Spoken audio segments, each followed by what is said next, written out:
There have been lots of anime features that come from Disney that do get a lot of talk about, but there's this one film that came out 35 years ago. I'm not sure it gets a lot of talk about. I feel like this is another underrated film of theirs, and that's their little take on the Oliver Twist story, but with a feline and a bunch of dogs. So here it is, my review of Oliver and Company. Bad Days, Entertainment Rankings and Reviews.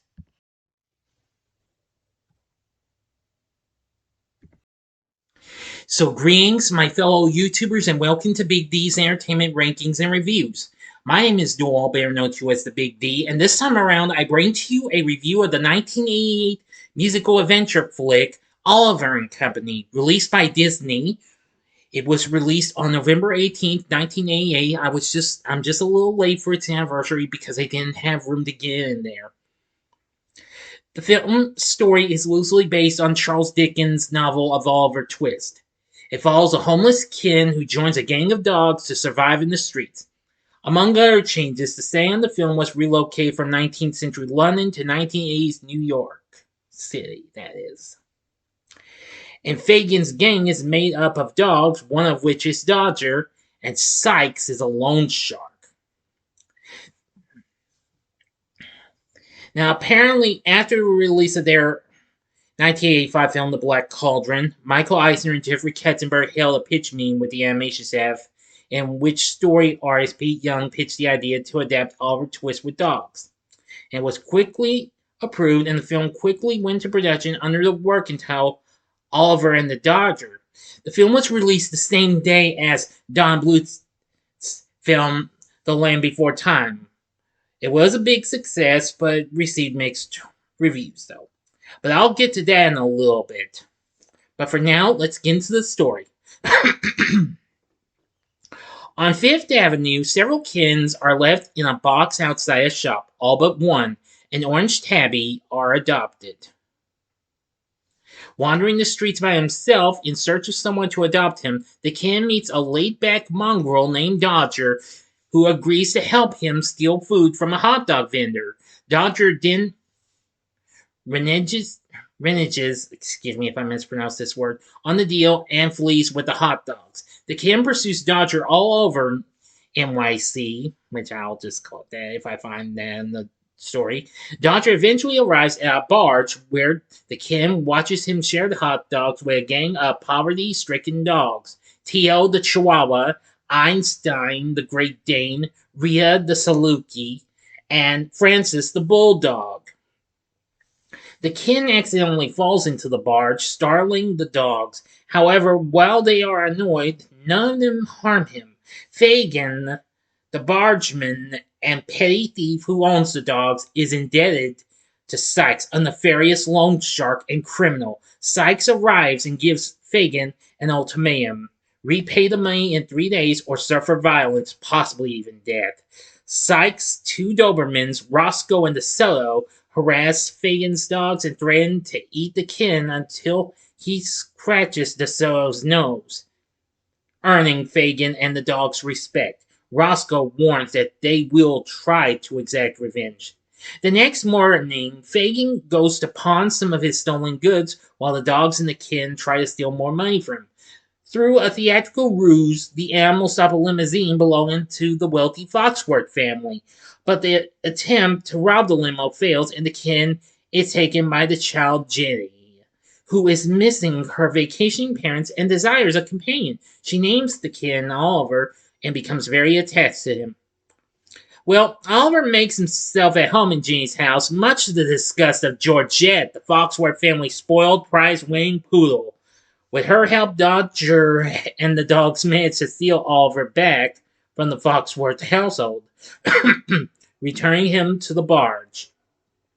Fagin recognizes from Oliver's new collar and gold name tag that he had been adopted by a wealthy family and desperately decides to hold Oliver for ransom. His anonymously written ransom note reaches Jenny, who sets out to get Oliver back at the pier. Jenny and Georgette meet with Fagin, who is shocked to be dealing with a little girl whose ransom money is a piggy bank. Bothered by his conscience and Jane's tears, Fagin gives Oliver back freely. Sykes, whom Fagin had informed of the deal beforehand, is watching from the shadows and kidnaps Jane, intending to ransom her while declaring Fagin's debt paid. Now for the ending. You know the procedure. 5 seconds to stop this video. Go to the description box below. Fast forward to the time below as I finish countdown. If you've seen the movie, please continue. Okay, you've been warned. Dodger rallies Oliver and the other dogs to free Jane from Sykes, but Sykes and his Dobermans confront them as they attempt to leave. Fagin saves the group with his motor scooter, and a chase ensues throughout the streets and into the subway tunnels. Jane falls from the scooter onto Sykes' car. Oliver and Dodger go after her and battle Roscoe and DeSoto, who fall off the car and are electrocuted on the third rail of the subway. Fagin leaves Tio to drive and saves Jane while Dodger and Oliver are thrown from Sykes' car onto the pavement of the Brooklyn Bridge. Just before an oncoming train strikes Sykes' car, killing him. Tio drives the scooter to safety, and Jane and Oliver are reunited. Later, Jane celebrates her birthday with the animals, Fagin, and the family butler, Winston. Oliver opts to stay with Jane, but promises to remain in contact with Dodger and the gang. End of story. So what did I think of Oliver and Company? Well, I've seen it a few times, including just more recently on Disney+, I am going to say this is a very underrated film and what have you, in my opinion. Maybe some of y'all have talked about it, but even so, this film has garnered a cult following and has become a Disney fan favorite over the years. So maybe some of y'all have recently talked about this show. Well, I mean a movie. My apologies.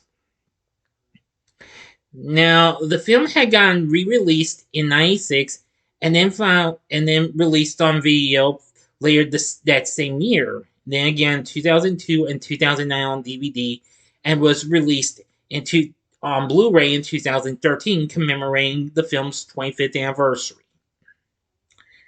Anyway, let's see. Now, this film was also the first to be released as part of a brand new schedule requested by Katzenberg, which called for a new animated Disney film to be released every single year, similar to Disney's intentions for the Walt Disney himself, his intentions for his animated features during the 1940s. Now, it premiered theatrically, as I've said, on November 18th, which was the same day Disney celebrated the 60th anniversary of Mickey Mouse's popular short, one of his first ones, Steamboat Willie.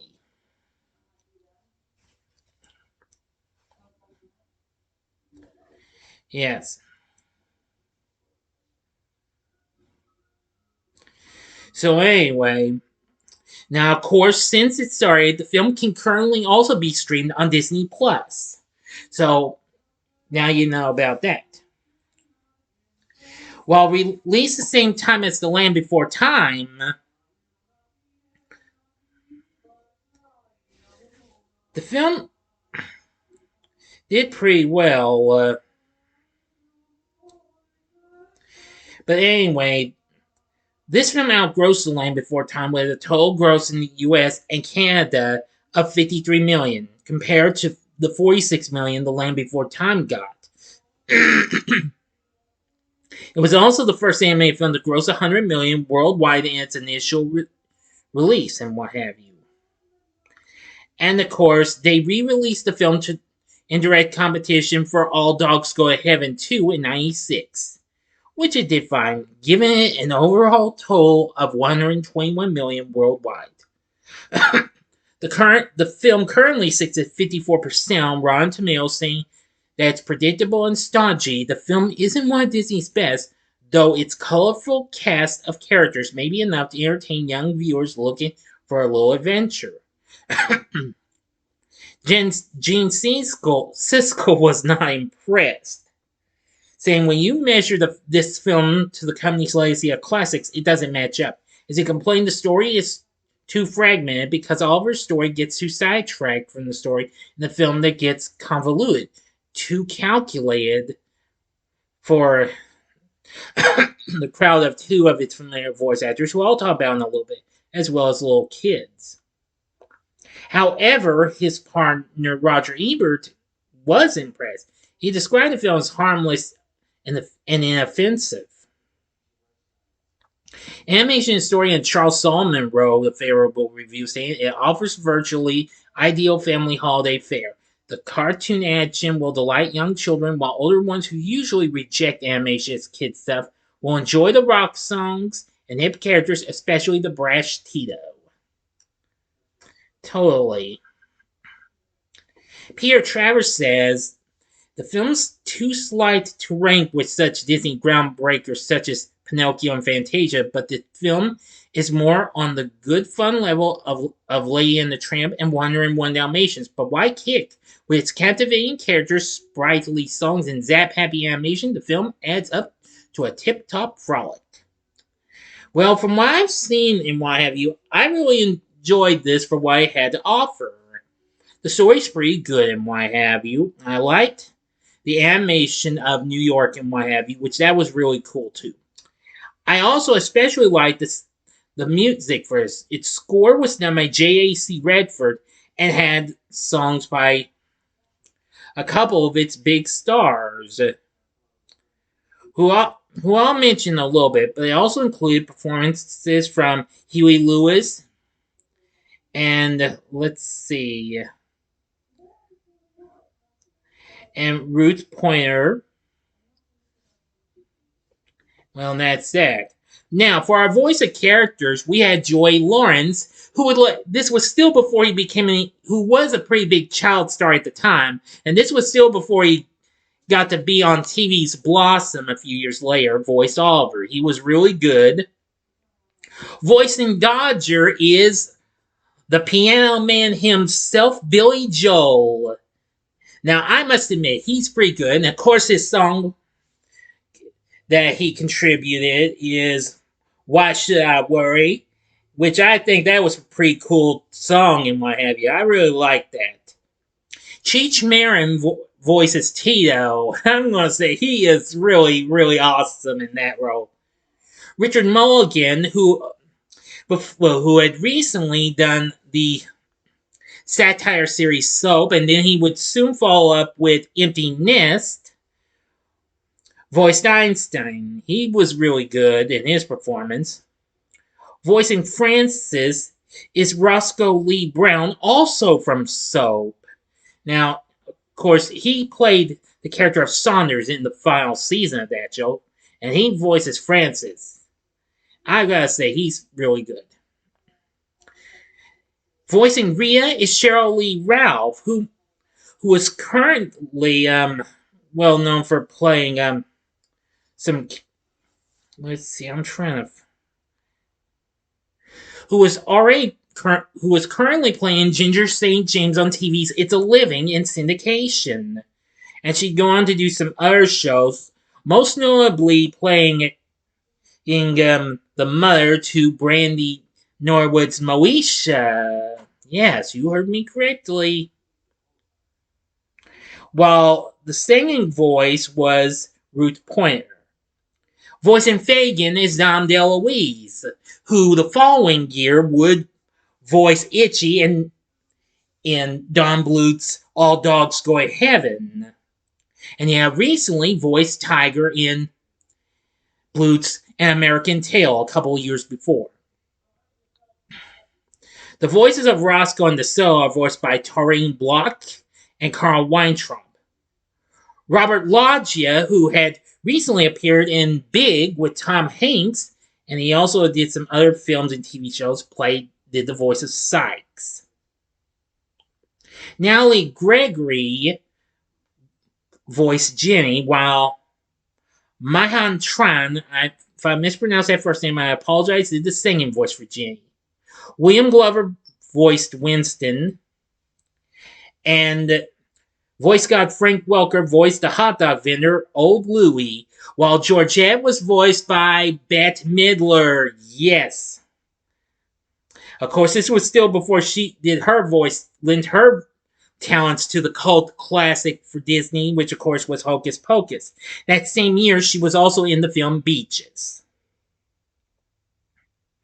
which I do believe was released by Disney's Touchstone company.